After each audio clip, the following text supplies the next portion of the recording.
After a strong Australian summer, it's a pleasure to catch up with James Nitties, who's one of the fancies heading into this week's Australian PGA Championship.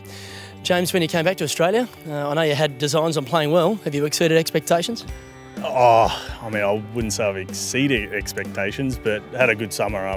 You know, I've liked to played well in Australia sort of every time I come back from the web.com tour. So I like Australian golf, and yeah, it's good to get a couple of results that I sort of expect out of myself a little bit, but I don't know about being a fancy for this week. So well, you've contended a PGA before. I know you were runner-up almost a decade ago, if I can remember, to Peter Lonard up at Coolum. You finished second at the Australian Masters, so you've got some form on the board.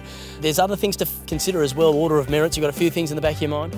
Yeah, I mean, for me, it's just, I know I'm going back to America next year on the web, and obviously as far up in the Australian order of merit as you can go is always good. So there's so many good players here that are doing well in the order of merit. So it's one of those things, you just get yourself into contention and yeah, try to get it done in the end. You've had the chance to have a look at the golf course. What do you think of the changes recently made by Graham Marsh, and are you a fan of it? Yeah, I mean, I didn't hit it too great. My motivation levels in the practice round were pretty low. So, you know, getting up at 5:30 doesn't really suit well with me. But course looks great. It's a bit wet. I think obviously the rain's had an effect. I don't think they've been able to cut the fairways on the new 9, and the greens look a little slower, but I'm sure as the week goes on with the traffic and rolling them and cutting them, and hopefully a bit better weather, that to get to that sort of harder and faster quality that we like seeing in Australia. Given the fact that we've seen blokes like Nick Cullen, you know, break out this summer, some lovely stories at the Australian Open, why couldn't James Nitties win this championship?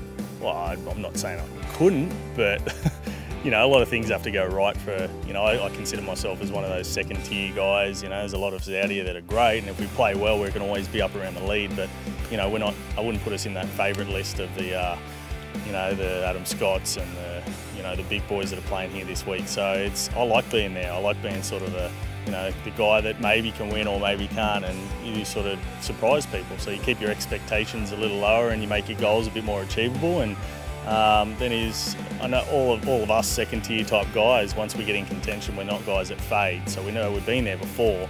It's just I wouldn't put us in that expected to win category. So yeah, definitely there's not a why can't I. It's, you know, I've got every opportunity and I'm not making any excuses. So.